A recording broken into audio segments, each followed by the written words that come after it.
Imotenu Sarah Vika Rachel Velia Wishla Refoua Shlema de Patricia Rivka Bat Adassa Adassa Janim Vegam le Céline Mazal Bat Julie Mazal Bat Julie Vegam Yoshua Yoshua Ben Hanina Yoshua Ben Hanina et Esther Bat Odelia et Rivka Bat Nili et Bessia Tadishmaya Carole Sarah Bat Fanny Rachel Bat Gracia Rachel Bat Gracia et Abraham Avi Ben Shmuel.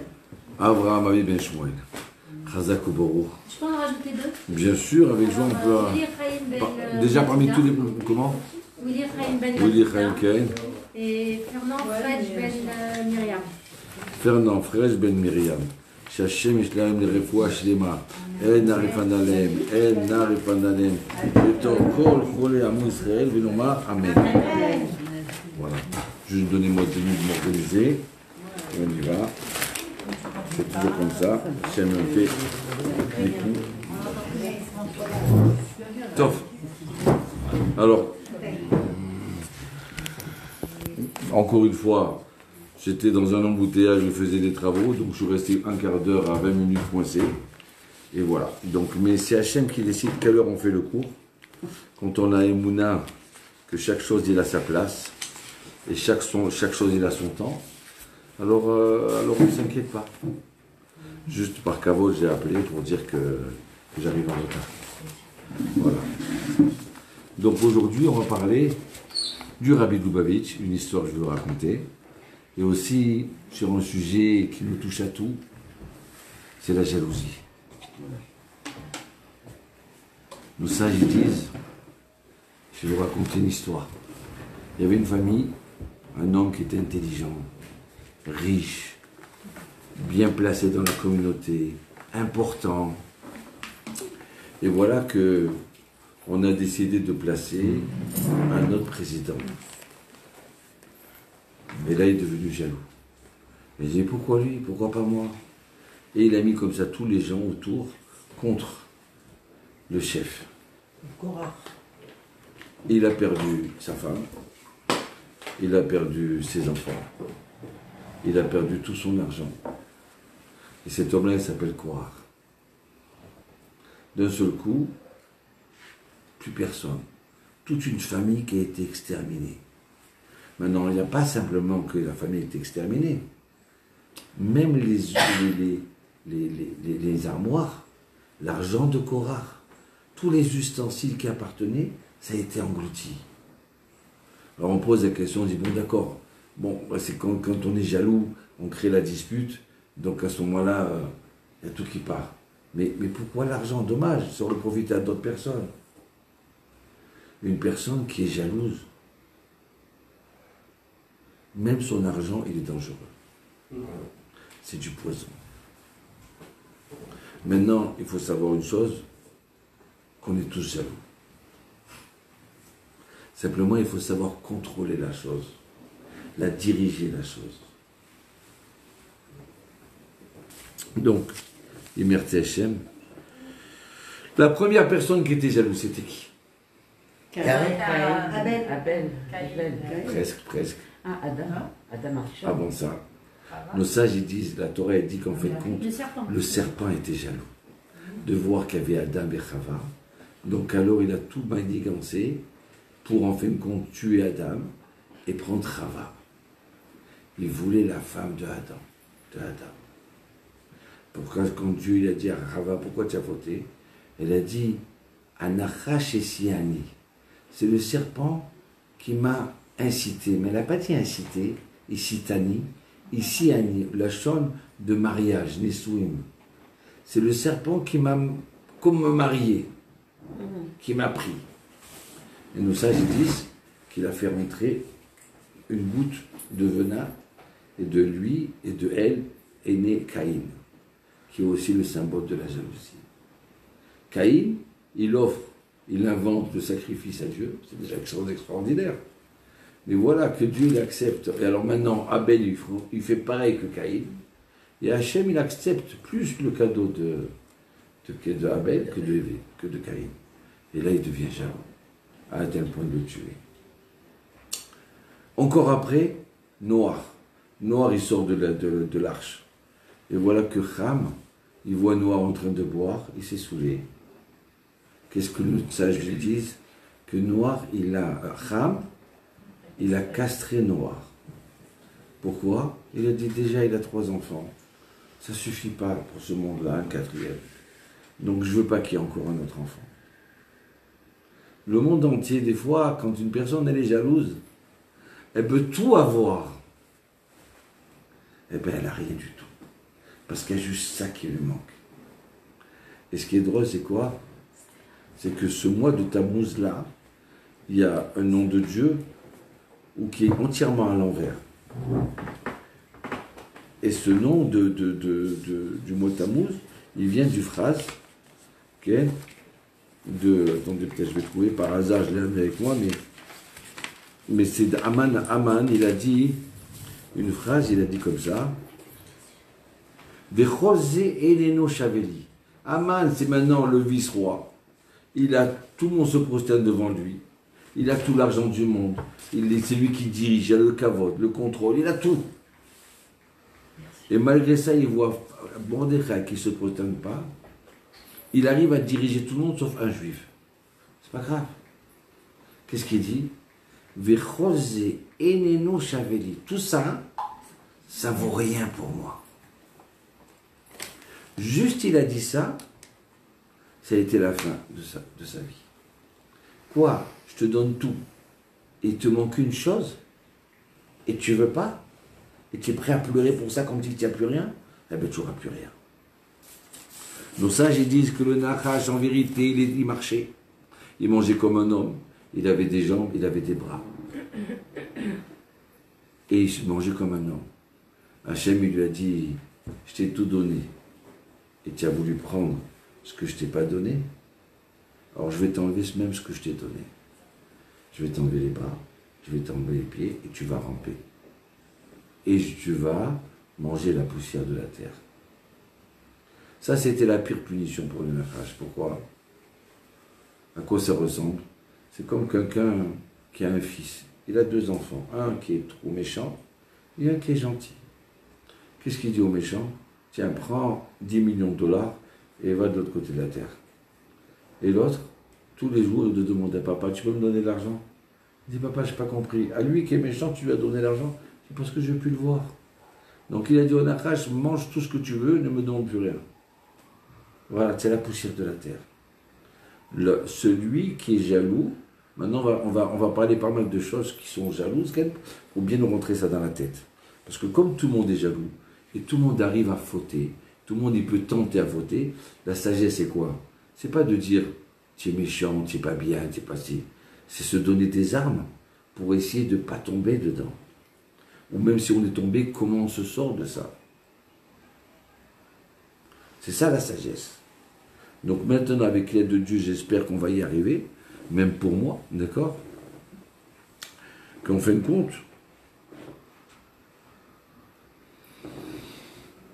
il y avait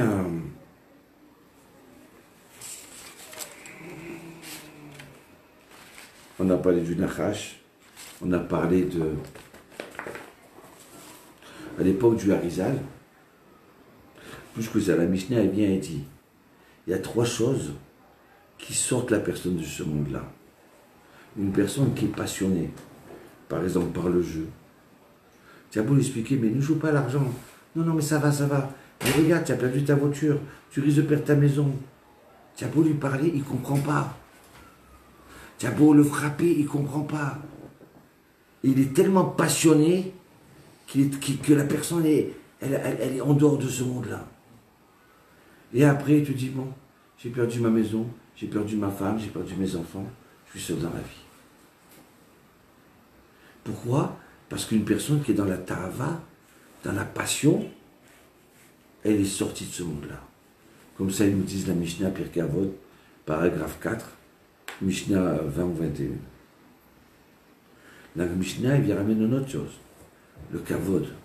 Quelqu'un qui est rempli de kavod, qui recherche le kavod, assoiffé de kavod. On recherche tous un petit peu au niveau de kavod. Mais il faut savoir le maîtriser. La personne, elle peut devenir folle. Parce qu'elle n'a pas reçu son kavod.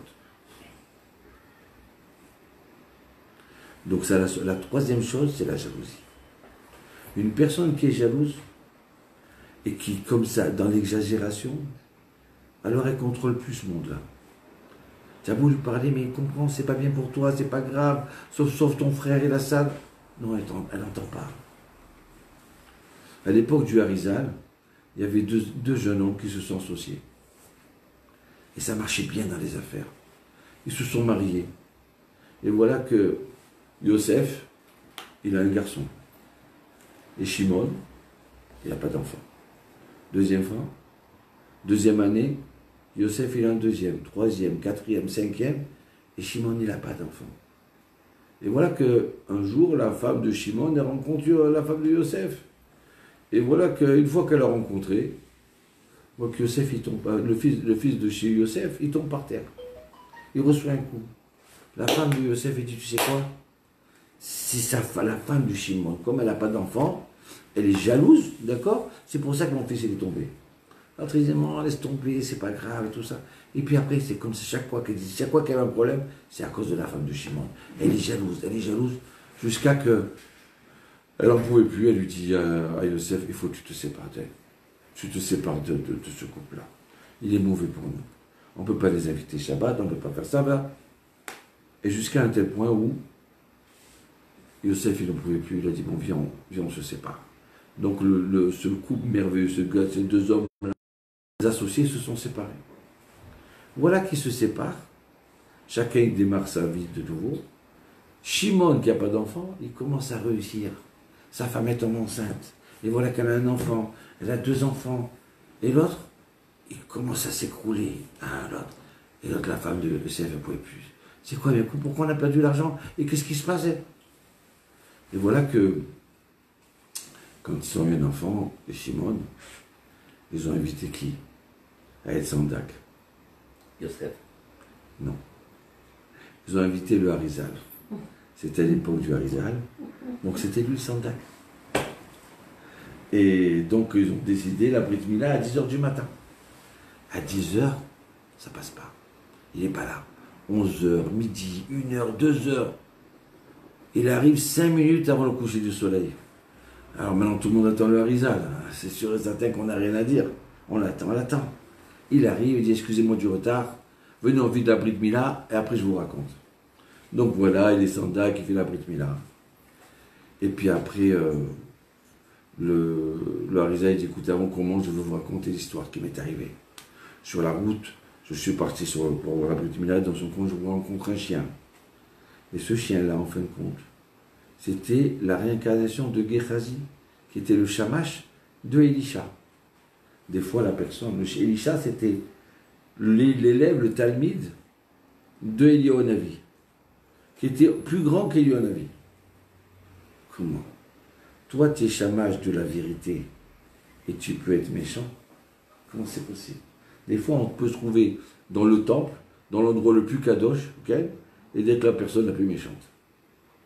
Donc, maintenant, Gehazi lui dit, je t'en supplierai par moi. Je suis dans un chien maintenant, ça fait 100 fois que je le reviens un garde. Répare-moi. Il dit, d'accord, je te répare. Tu vas rentrer à la Brit Mila, tu sautes dans la marmite qui est toute chaude, d'accord? Tu bois, et voilà, et tu renverses-moi toute la marmite. Et quand le Harizal raconte, juste à ce moment-là, le chien, il rentre, il renverse toute la marmite et il meurt. Qu'est-ce qui se passe? La femme de Yosef, elle était tellement jalouse. Elle lui a dit, tu vas mettre un poison dans la marmite, comme ça on va tuer Shimon. Des fois, la personne, elle peut être tellement jalouse qu'elle voit plus clair.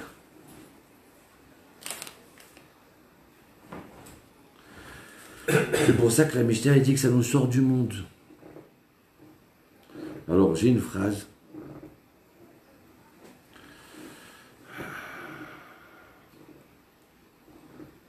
Qui dit comme ça. Il faut qu'on la prenne parce qu'elle est belle. Je l'ai découverte. Si, attendez, là.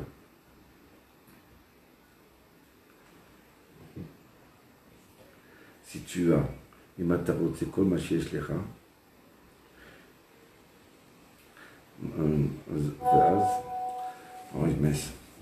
Si tu veux tout ce que tu as, alors tu auras tout ce que tu veux. Si tu veux tout ce que tu as, tu ne cherches pas à envier. Ce que j'ai, je suis content, bon Hachem. Alors à ce moment-là, quand tu voudras, c'est ce que tu veux, c'est ce que tu as. Le problème de la jalousie, c'est que on n'est pas content de ce que l'autre a. Et moi, j'ai pas. Pourquoi moi j'ai et lui, et pourquoi j'ai pas et lui il a. Ça, c'est un niveau de jalousie. Pourquoi moi j'ai pas et lui il a. Si la personne a la mouna, que si cette personne elle est dans ce poste-là, et si elle a ce mari-là, et si elle a ça, c'est parce que c'est comme ça qu'Hachem il a vu que c'était bien pour moi. Mais il y a un autre niveau de jalousie qui est encore pire que ça. C'est que moi j'ai, mais je ne veux pas que l'autre il ait. Il y a des gens qui peuvent être très gentils avec des gens qui sont tristes. Mais dès que cette personne est triste, elle commence à réussir, elle devient folle. Elle ne peut pas supporter. Elle ne peut pas supporter de kiffer la joie des autres.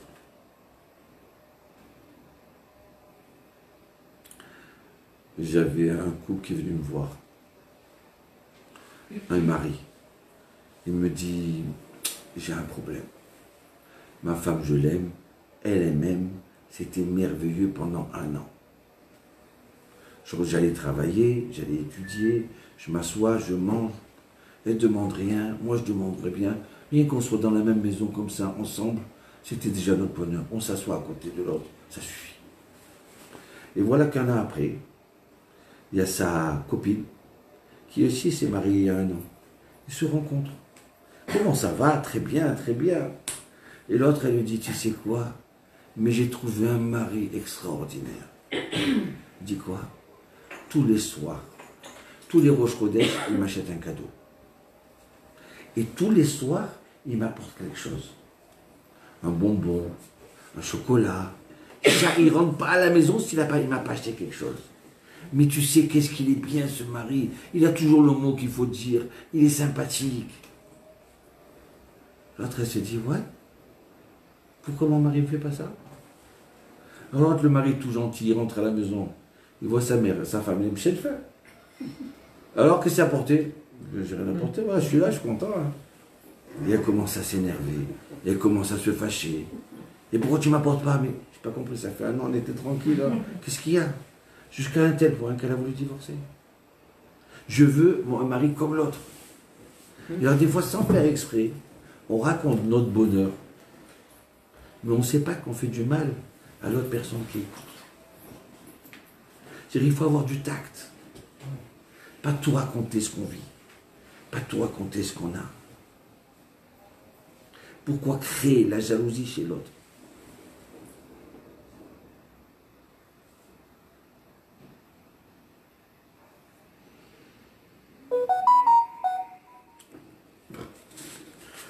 Alors, qu'est-ce qu'on va dire encore? Donc il ne faut pas parler. On peut parler, bien sûr, on peut parler, mais pas besoin d'étaler. C'est pas, des fois, la personne, elle n'a pas ça. Et elle est contente comme elle est. Elle ne cherche pas autre chose. Mais il faut reconnaître. Premièrement, il faut savoir qu'il y a une jalousie qui est positive et une jalousie qui est négative. Kinat sofrim tarbe chokma. Le fait d'être jaloux des gens qui sont sages, des gens qui font des choses bonnes, qui donnent tzedaka, qui vont aider d'autres personnes. Ah, moi aussi, je voudrais faire pareil. Je ne suis pas jaloux que l'autre, il donne, et je ne veux pas qu'il donne. Je veux qu'il donne. Mais moi aussi, j'ai envie de ressembler à mes parents. Je voudrais donner comme mes parents, faire comme mes parents. C'est une bonne chose. C'est pour ça qu'en fait, compte, la jalousie, c'est quelque chose de positif. Simplement, comment on la dirige, comment on la tient. Ça peut être une catastrophe, comme ça peut être quelque chose d'extraordinaire. Et comment on la gère alors? Alors, comment on la gère? Avec l'aide de Dieu, j'espère qu'on va y arriver. Hein. Déjà, il ne faut pas tenter. Il y a des endroits où il ne faut pas rentrer. Nos sages ils disent que 2 sœurs, c'est pas bien qu'elles habitent ensemble. Il n'y a que 2 ensemble. C'est pas bien. Parce qu'automatiquement, ça, 2 belles sœurs pareilles. Ça automatiquement, on fait une comparaison.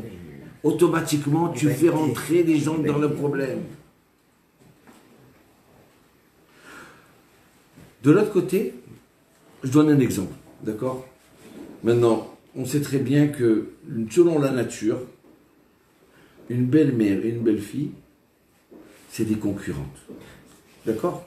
À part Noémie et Ruth, qui ont été des tzadkaniot, et vous-même, par rapport à vos belles-mères. D'accord? Vous êtes des femmes très bien, spéciales, extraordinaires. Maintenant, à part ça, c'est pourquoi. Je vais vous expliquer pourquoi. C'est pas que les femmes, elles sont méchantes. D'accord? Tout simplement, le type, il rentre à la maison, il dit, ouais, je suis fatigué, j'arrive pas à parler, j'ai mal à la tête. Ouais, j'en peux plus. Donc il faut que je me repose comme ça, d'accord? Bon, sa femme, il dit, bon, il est fatigué, il a travaillé. Il a eu des problèmes sur les embouteillages et tout ça. C'est normal, c'est normal. Et voilà qu'à ce moment-là, le téléphone, il sonne. Allô? Ah, maman, comment ça va? Il a commencé à me parler. J'ai pas compris. Il était fatigué. Avec moi, il est fatigué, mais avec sa mère, il n'est pas fatigué. Mais c'est quoi ça? Donc, c'est toi qui as rentré le problème. Tu comprends? Toi qui as créé le problème. Donc, il y a des moments, il faut être racham. Il faut savoir comment gérer la chose. On a maintenant, bon, Hachem, on est en âge de marier nos enfants. On a marié nos enfants. On a nos 2 beaux-fils qui viennent. Ou nos 2 belles-filles qui viennent. Il faut savoir donner le kavod à chacun. Ici, on sait qu'on a un beau-fils qui prend de la place. C'est quelqu'un qui est joyeux. Un autre qui est réservé. Alors, il faut s'arranger de ne pas les inviter en même temps. Pourquoi? Parce que quand tu es intermittent, tu es automatiquement attiré par cette personne qui est joyeuse. Alors que l'autre, il est très bien aussi. Hein? Simplement, c'est quelqu'un de réservé. Donc, quand tu viens, tu vas te mettre à parler tout le temps avec l'un et l'autre, tu vas créer une jalousie. Donc, il faut faire attention de ne pas mettre les gens dans le problème. Il ne faut pas en faire une phobie, mais il faut comprendre aussi que nous, on a un certain âge. On a de l'expérience. On s'est aperçu qu'en fin de compte, ce monde-là, c'est de l'imagination. D'accord? Donc, à quoi sert des jaloux? Aujourd'hui, tu es jalouse, mais tu ne sais même pas combien de temps on va vivre. Des jalouses de quoi? Alors, on a pris du recul. Mais nos enfants, qui ont 10 ans, qui ont 20 ans, ils ne sont pas encore stables. Ils ne sont pas encore bien assis. Donc là, tu ne peux dire, mais c'est pas grave, allez. Non. Il faut que tu aies du tact envers l'un et l'autre, envers chaque belle-fille et cette autre belle-fille. De savoir que tu dois réagir d'une façon autant l'un devant l'autre. Et pas de raconter devant la belle-fille, ah tu sais, celle-là, elle est extraordinaire, ma fille, mais qu'est-ce qu'elle a fait aujourd'hui, ça. L'autre, elle risque d'exploser. C'est-à-dire que tu la pousses dans l'épreuve.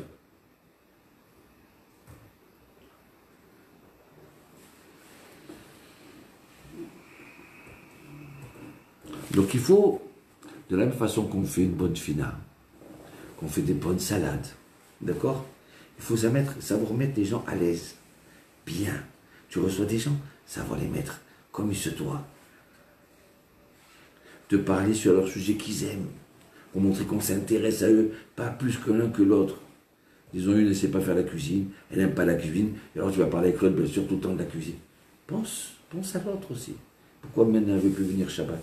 Parce qu'elle n'a pas sa place. Oh, mais ça va, c'est pas important. Mais quand tu as 20 ans, tu viens de rentrer à peine dans la famille. Il faut qu'elle sait pour se mettre. Elle a ses soucis, elle a ses problèmes que toi, tu n'as plus aujourd'hui. Tu n'es plus dans ce chemin, tu n'es plus dans ce problème-là.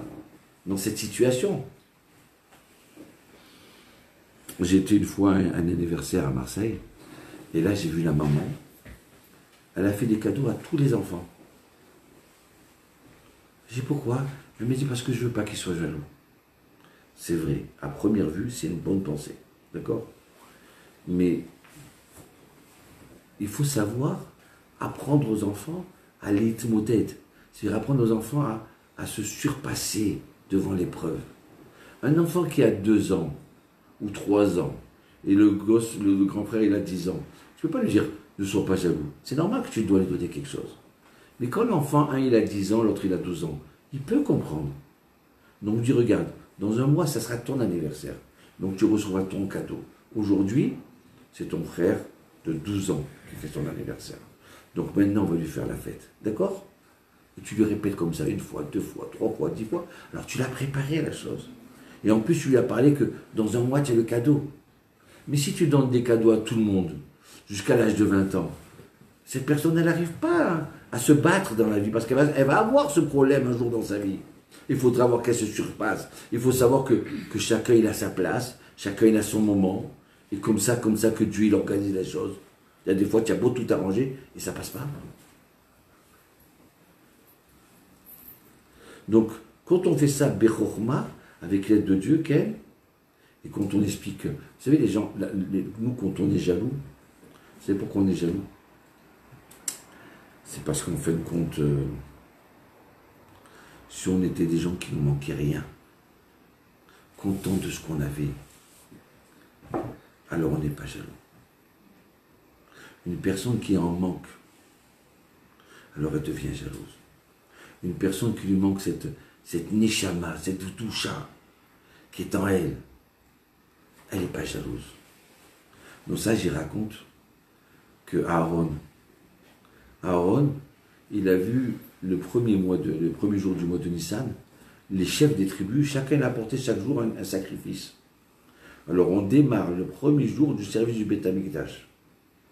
Donc c'est Aaron qui devrait jouer, c'est lui qui doit jouer, premier rôle. Maintenant pendant 12 jours, c'est les autres qui font un autre rôle. Et là Aaron dit, attends, pourquoi pas moi? Pourquoi pas moi? Aaron n'était pas jaloux. Pourquoi eux ils font, je veux pas qu'ils fassent, il n'y a que moi qui fais. Non. Moi aussi je veux jouer. Moi aussi je veux apporter un sacrifice à Hachem. Moi aussi je veux participer. En passant, nous, on essaie de s'arranger que donner un enfant, une place à chaque enfant.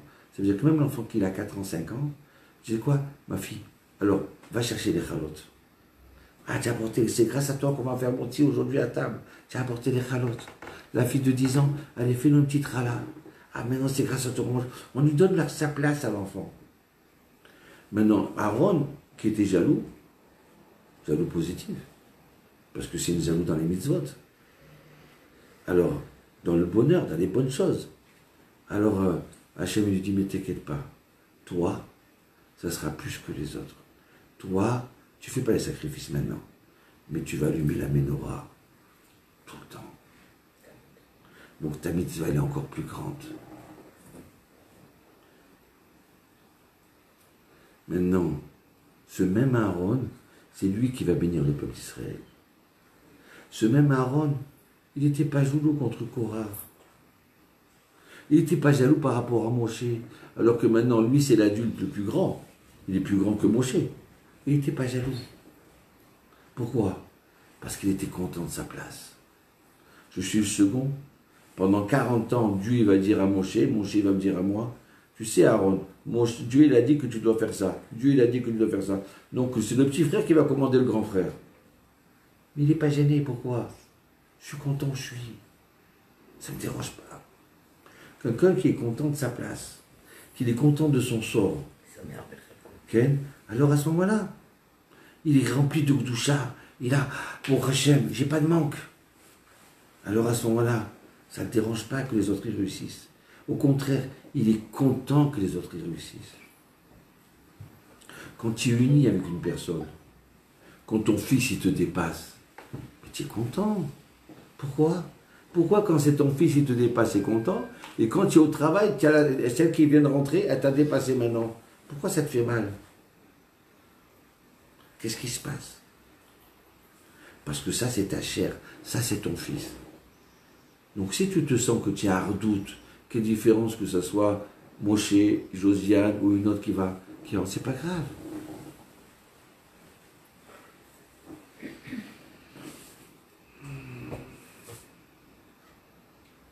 Alors qu'est-ce qui manquait à Korah? Qu'est-ce qui lui manquait? Parce qu'il avait tout, vous avez dit qu'il avait tout. Alors, moi ça me fait peur parce que vraiment cette histoire de Korah, on ne parle pas d'un Korah méchant avec des cordes. On parle d'un Korah tzaddik. On parle d'un grand rabbin, grand truc. Ça veut dire qu'on peut tous tomber là-dedans. On a tout et on peut tous perdre. On peut avoir 60 ans, 70 ans, 80 et on peut perdre. On dit que c'est sa femme qui l'a poussé. Premièrement, il ne faut pas tenter les femmes.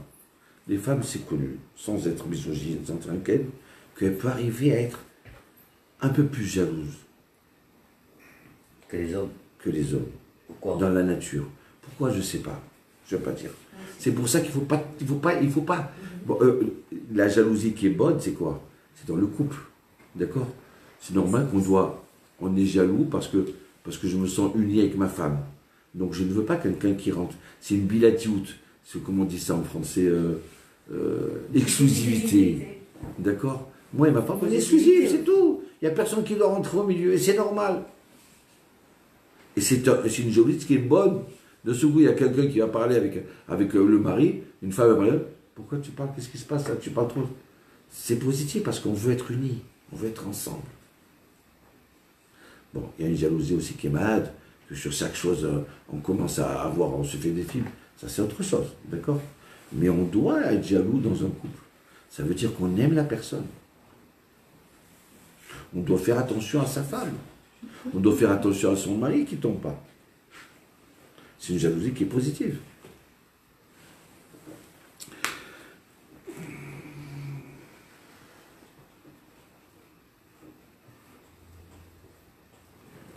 Je voudrais vous raconter encore une autre histoire. C'est l'histoire du Sder Chemed. Il y avait un élève qui était un génie à la yeshiva. C'est une histoire qui s'est passée il y a 200 ans, 300 ans. Je crois qu'il s'appelle le Rav Mani, le Sder Chemed, si je ne me trompe pas. Et c'était un génie. Et voilà qu'il y avait un bon élève là-bas qui était très jaloux de lui. Et tellement jaloux qu'il n'en pouvait plus, tellement il savait les réponses, il avançait. Et l'autre, il ne s'enorgueillait pas, il était dans son coin, gentil, c'est tout. Un jour, il n'en pouvait plus, il savait qu'il étudiait tard la nuit, donc quand tout le monde allait dormir à l'Yeshiva. Donc il a attrapé la femme de ménage. Il lui dit, regarde, je vais te donner pour une grande somme d'argent. Tu vas rentrer où étudie celui-là, et tu as poussé tes cris, et tu te déchires un peu la chemise, d'accord, comme quoi il a voulu te violer. Et c'est ce qu'elle a fait. Elle a pris l'argent, elle a crié, et le Rosh Yeshiva a dit, je ne comprends pas, j'arrive pas à croire que c'est toi. Mais j'ai pas le choix. Étant donné que c'est bruité dans tout le coin, je suis obligé de te renvoyer. Donc voilà qu'il le renvoie. Une fois qu'il le renvoie, 3 mois après, la femme, elle a mangé tout son argent, tout ce qu'elle avait gagné. Donc elle cherche du travail, parce qu'elle a été renvoyée elle aussi. Donc elle cherche du travail, personne ne la reçoit. Au bout d'un mois, elle se dit, Hachem m'a puni. J'ai fait ça, c'est Hachem m'a puni. Donc qu'est-ce qu'elle fait? Maintenant le Sder Chemed, qu'est-ce qu'il a fait? Il a changé de village, il est parti dans un village à côté. C'est pas grave. Parti dans un coin, il s'est attrapé la honte, comme quoi lui c'était un violeur et comme c'était ça. Qu'est-ce qu'il peut dire? Il ne peut rien dire. Maintenant cet arabe-là, elle a dit, cette servante-là, elle a dit, il faut à tout prix que je répare ça. Donc elle est partie au village d'à côté, elle a rencontré. Elle a dit, écoute, maman là, j'ai fauté. Maintenant, je veux te dire que je vais aller chez le Rosh Yeshiva et je vais raconter à tout le monde que c'est faux et que c'est lui qui m'a payé l'argent pour que je fasse ça. Maintenant, le Sder Chemed, ça y est, il va être nettoyé. Maintenant, il va se venger. Maintenant, lui, c'est l'autre, le second, qui est devenu le plus important dans la yeshiva. D'accord? Et lui, maintenant, il est mis de côté et délaissé complètement. Maintenant, c'est le Sder Chemed qui est jaloux. Il lui dit, écoute, je t'en supplie. Ne fais plus rien. Je te pardonne. Voilà de l'argent pour que tu aies encore 1 mois, mais je ne veux pas que tu racontes à personne. Il a cassé sa jalousie. Et pourtant, demain, quand il va être grand rabbin de Hebron, ils vont dire quoi? Lui, grand rabbin de Hebron? Mais c'est un homme sale, ça. Lui, il a 10 ans de sarène, est-ce qu'il a voulu faire et ça? Il ne raconte pas. Il raconte qu'à partir de ce moment-là, il a senti son cerveau qui s'ouvre. Il a eu des connaissanses et des compréhensions que jamais, aussi faciles qu'il n'a jamais eu. À un tel point qu'il a écrit 12 volumes sur la halakha, s'appelle le livre Sder Chemed. Aucun rabbin dans le monde ne peut trancher la halakha et comprendre sans passer par ces livres-là. Une encyclopédie extraordinaire. Tu as su te surmonter. Tu as su être pas jaloux de l'autre. Je vais te donner plus que tu as eu. C'était Rémet. Très souvent, des fois comme ça, on est à l'école. On a une école, grâce à Dieu, Hachem nous a donné une école à Roma et à Ramot. Et des fois, on se trouve comme ça avec deux enfants qui se disputent là. Pourquoi? Et tu sens que l'autre, il est jaloux. Alors, comment tu fais?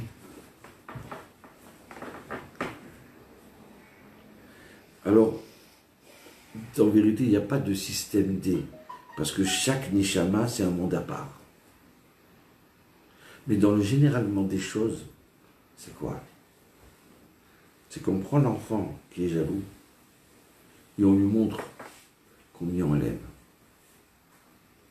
On essaie de le remplir de son manque, de ce qu'il a.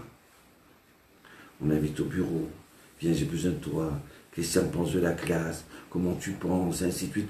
On essaie de revaloriser, de le faire grandir. Et puis je vais t'expliquer. Je sais qu'il y a Dieu qui existe. D'accord?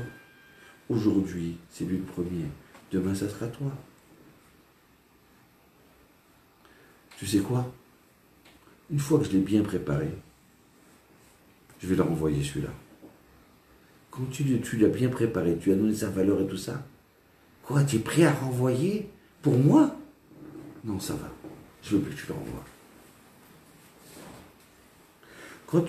Même si la personne, elle est fautive, mais quand tu essaies de la comprendre et d'être avec elle à 1000%, une fois qu'elle a... Je vous donne un exemple, d'accord? La personne, elle est avec sa femme, à table, avec ses beaux-parents. Et voilà que sa femme, elle a fait une bêtise ou elle a dit une bêtise qu'il ne fallait pas faire. Et la belle-mère, elle a dit une parole qui n'aurait pas dû se dire. D'accord? Si le mari, il vient, il est 100% avec sa femme, il apprend le côté du coup, tu sais, c'est ma mère. Ma mère, je l'aime, mais toi, je t'aime plus que tout le monde. Je ne suis pas d'accord avec ce qui s'est passé. C'est toi qui as entièrement raison. D'accord? Une fois qu'il lui donne tout, après, tu sais quoi? Une fois qu'il a bien construit, si tu veux, je vais dire à ma mère qu'elle a eu tort. Maintenant que sa femme, elle a reçu ce qu'elle attendait de son mari, qu'elle n'est pas toute seule, après elle s'en fiche de ce qu'elle a dit. Maintenant c'est passé. Même si elle a encore une trace. Mais ça va, ne pas l'avoir, laisse tomber.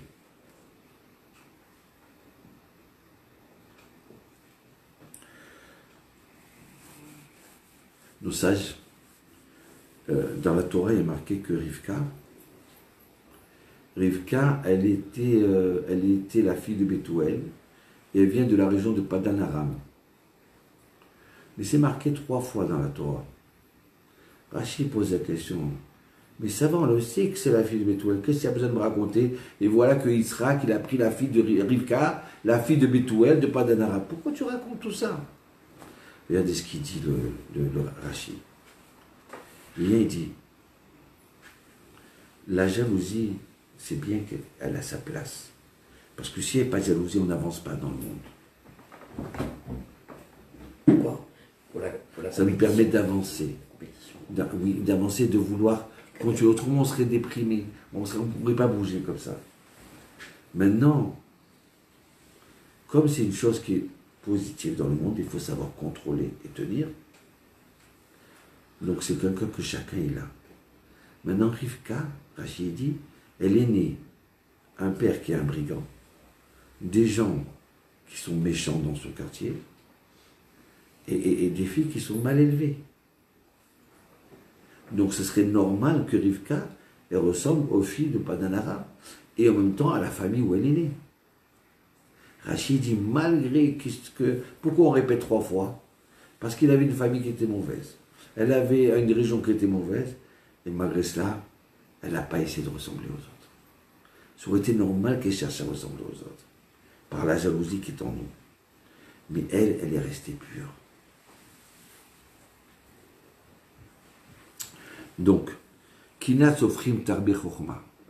La Kinat, il faut la voir. Mais te dire, tu sais quoi? Ah, le Chida, il dit comme ça, il ramène un passage de Michelet. Il explique, je vais vous expliquer l'esprit qui dit le Chida, il dit comme ça. Les gens qui sont au-dessus de toi, tu dois les vénérer. Maintenant, ceux qui sont moins que toi, tu dois dire, ah, pour Hachem, ma situation, elle est bien par rapport à eux. Regarde, le pauvre, il n'a pas de quoi manger, moi j'ai de quoi manger. Quand tu te satisfais par rapport à des gens qui sont plus petits que toi, après, tu vois les autres qui réussissent, ça te fait pas mal. Si tu es jaloux de ceux qui sont au-dessus de toi, alors ça devient l'enfer. L'enfer pour toi. Donc c'est comme ça qu'il faut regarder la vie. C'est comme ça qu'il faut essayer d'apprendre et d'essayer de se contrôler. Dis-moi, mais pour Hachem, c'est nos sages, ils disent, comme le serpent, comme toute personne qui est jalouse, qui est jaloux de ce que Dieu il a donné à l'autre, même ce que toi tu as, il va t'enlever. Tu es jalouse, tu n'es pas content de ce que tu as, et tu es jalouse de ce que l'autre il a, alors même ce que tu as, toi, tu vas le perdre. Donc nous, on doit regarder, regarde tout ce que j'ai par rapport à l'autre, le voisin, les pauvres, il n'a pas marié encore ses enfants, il n'a pas fait ça, regarde-moi, qu'est-ce que j'ai. Quand tu montres, tu te conditionnes pour te montrer qu'en fin de compte, tu as tout par rapport aux autres. Et ceux qui ont plus que toi, c'est pas grave. Vraiment, qui te dit qu'ils sont heureux? Qui te dit qu'ils ont tout ça? Il y a plein de gens qui sont riches, ils ont des grandes maisons et tout ça, et les pauvres, ils pleurent plus que toi. Il y a plus de drogués chez les riches que chez les pauvres. Alors qu'ils ont tout. Donc voilà, si on arrive avec l'aide de Dieu à avoir cette jalousie positive, de vous ressembler aux gens qui sont bien, et contrôler, et surtout ne pas mettre les autres à l'épreuve. Savoir faire attention comment on parle, comment on vit, par rapport à nos enfants, et ainsi de suite. Et à ce moment-là, les gens commencent à grandir. Bien. Maintenant, je voudrais passer à une histoire du Rabbi Lubavitch. Le Rabbi Lubavitch, si aujourd'hui on existe dans le monde, chacun par intermédiaire ou directement, c'est grâce à lui. Le judaïsme séfarade, après la Deuxième Guerre mondiale, il n'avait pas les moyens pour se battre contre la philosophie et la pensée de Édom et de Esav. Nous, on savait se battre en Orient, avec des Orientaux. Mais arrivé avec des Occidentaux, on est tombé. On s'est fait déraciner. La plupart des gens qui sont arrivés, ils faisaient Shabbat, ou ils ne faisaient pas Shabbat, mais ils gardaient leur famille juive. Chacun sur sa traditionnalité. Dès qu'en 62, ils sont arrivés en France, ou en Amérique, au Canada, les familles, elles ont été décimées. Et il y a eu le rabbi qui a eu cette sagesse, alors qu'il n'était pas ashkénaze, qu'il n'était pas séfarade, d'envoyer des shlichim en lui payant et aller construire à Toulouse, à Marseille, à Paris, au Maroc. Pourquoi? Parce qu'il aime le peuple d'Israël, parce qu'il aimait chaque juif et chaque juive. Il n'était pas jaloux. Quelqu'un comme Aaron à Cohen, tu aimes donner, tu aimes transmettre. Ça, c'était la grandeur du rabbi. Combien on aurait voulu qu'il soit là aujourd'hui pour diriger? Combien de dirigeants du peuple d'Israël il les a remis sur la route? Quand tu venais le voir là-bas à New York. Combien il s'inquiétait sur la terre d'Israël et sur le gouvernement d'Israël. Donc c'est sûr et certain qu'il a changé l'histoire du monde et du peuple d'Israël.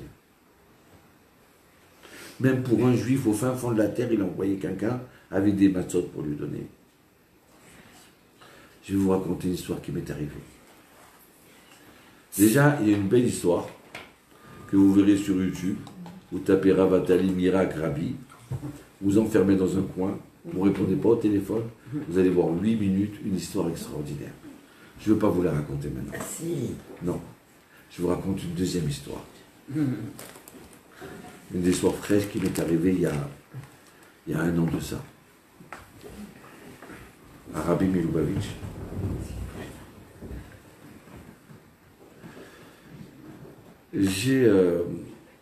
Comme on a une école, donc on a besoin de fonds pour essayer de sauver ces enfants, de les construire, il faut leur donner beaucoup, leur montrer qu'ils tiennent beaucoup, et ainsi de suite. Et voilà qu'à l'époque de novembre 2018, j'ai eu un problème de trésorerie. Je ne savais pas quoi faire, comment faire, comment je fais, maintenant les profs, si tu ne les payes pas, ils vont ailleurs, c'est normal, ils doivent faire manger leur famille. Pour une fois que tu trouves des bons profs, des biens qui sont prêts à se donner, comme cette ganénette, la Rivka Batnili, que Bechazde Hachem, la dernière fois on a fait cours, vous vous rappelez, il y a 2 semaines, on a fait cours à Roma, et la femme. Alors, le meilleur c'est quoi? C'est que j'ai rencontré, entre temps, j'ai rencontré un ami à moi, il m'a dit, j'ai rencontré le docteur qui se trouvait dans l'ambulance, quand il y a eu l'accident, c'était la Rivka qui a été renversée par une voiture à Ramoth. Il m'a dit, écoute-moi bien, je l'ai rencontré 2 heures après. Il m'a dit, si celle-là, elle est vivante, je fais tchouva. Pour dire que c'est impossible qu'elle va vivre. Elle était renversée, les organes étaient sortis, c'était un balagan total. Tout cassé en 1000 morceaux. On a fait cours il y a 2 semaines à Roma, grâce à Dieu, et les enfants de l'école, parce que la prière des enfants, c'est la chose la plus forte que Dieu est là. Le lendemain, elle s'est réveillée du coma, elle s'est enlevée le tube. Et si Dieu veut, là maintenant, dans quelques jours, elle va rentrer en maison de convalescence. Alors que c'était foutu. Donc, alors, je dis, quand on a des profs comme ça qui sont prêts à se battre, à traverser tout Jérusalem pour donner cours à Roma, et ainsi de suite. Je dis, Hachem, il faut que tu m'aides, c'est pas possible, comment je fais là? Et là, j'arrive à une bar mitzvah à Shabbat, à Ranana. Et là, je rencontre un type qui me dit, ah, Ravatali, il y a Yosef qui vous cherche. Le lendemain, j'appelle Yosef et je vais le voir. Il me dit, voilà, regarde, premièrement, je vais te raconter. Il y a 6 mois de ça, j'ai un Lubavitch qui rentre chez moi, dans mon bureau. Et il me dit, viens, on ouvre la lettre, le livre des Girot HaKodesh. Bon, moi, j'ai pesé dans mes affaires, dans tout, j'ai pas la tête, vas-y, ouvre. Il ouvre, il lui dit, voilà, il faut que tu aides une école qui, aux enfants, ils enseignent la Torah. D'accord. Bon, il est très bien. Il avait d'autres choses à faire, il a laissé couler. 4 mois après, veille de Kippour, il y a un autre Lubavitch qui rentre. Donc, il lui donne Tzedaka. Après, il dit, viens, on ouvre Girot HaKodesh. Il dit, bon, ouvre. Il ouvre, et là, dessus, qu'est-ce qu'il y a marqué? Le rabbi dit, je t'ai déjà dit qu'il fallait aider une école d'enfants qui étudient la Torah à fond. Et pas simplement tu vas faire ça, et en même temps tu vas demander à tes copains qui vont participer. Là, c'est un Tunisien, donc il a eu peur. Il a dit 2 fois j'ai ça. Why? C'est que je dois avoir un malheur et le rabbi veut me protéger. Il est rentré dans une folie. Donc l'autre, le Lubavitch, il dit, tu sais, moi j'ai une école. Il dit, ah bah, très bien, alors on va te donner tout de suite, je vais te donner. Et puis il dit, voilà, j'ai des enfants de 20 ans, 22 ans, là-bas on les sauve, on les remet dans le système du travail. Ah non, moi je veux une école. Je veux des enfants de 13 ans, je veux des enfants de 14 ans. Je veux pas des adultes de 20 ans. Il y a marqué, là-dedans, il y a marqué école. Tu vas voir, dans l'école, c'est ça. C'est pas université, c'est pas, je veux pas. Maintenant, il rentre à Kippour. Et il a peur. Il y a quelque chose qui risque de lui arriver. Il faut qu'il trouve une école. Il achète une mitzvah, il monte au Sefer Torah. Et là, il est en tremblant, en pleurant, il dit Hachem, moi je veux aider, mais là, je ne sais plus à qui aider, là. Et puis d'un seul coup, il dit, ah, Ravatali. Oui, Ravatali, mais bien sûr. Voilà, je jure devant Dieu, devant le Sefer Torah, que dès que je donnerai au Ravatali. Ça, c'était à Kippour. Il passe 2 mois, comme ça, il me dit, tu vois, maintenant tu es là. Alors déjà, je vais te donner 12 chèques de 4 000 shekels. En plus, je fais une tournée avec mes copains, ils me donnent encore 50 000 shekels. Je dis, ouais, je t'appartiens chez mon latte. Moi, je pleure et lui, il pleure. Voilà, trop content. Maintenant, l'histoire ne se termine pas là. L'année d'après, c'était ce Kippour là, ce Rosh Hashanah là, qui était là, il y a quelques mois de ça. Je dis à mon fils, regarde, il reste 2-3 chèques, c'est bientôt la fin de l'année, il faudrait qu'il renouvelle comme ça pour la trésorerie. Alors, je lui ai envoyé du miel, super bon miel de Chomron, comme ça, du vrai miel, pas cuit, pas rien. T'es content, il m'a dit, il faut jouer avec ton père. Hein. Et puis après, on s'est oublié. Je donne cours, il y a 6 mois de ça, au mois de novembre, à Radana. Et quand je vais donner cours, je dis à la personne, appelez Yosef, comme ça il participe au cours. Elle me dit, oui, bien sûr, il viendra. Elle me dit, mais tu n'es pas au courant? Je dis quoi? Elle me dit, Yosef, il est tombé dans un trou de 5 mètres. Il s'est cassé la clavicule, il s'est cassé l'épaule, la côte, et puis dans le coma, entre la vie et la mort. Je dis quoi, vous ne me dites pas une chose comme ça? Elle me dit, bon, mais ça va. Il vient de se réveiller il y a 1 semaine. Donc je vais le voir. À ce moment-là, il pousse un cri. Il me dit, les enfants, le rabbi m'a sauvé. Tu comprends, le rabbi m'a sauvé. Voilà.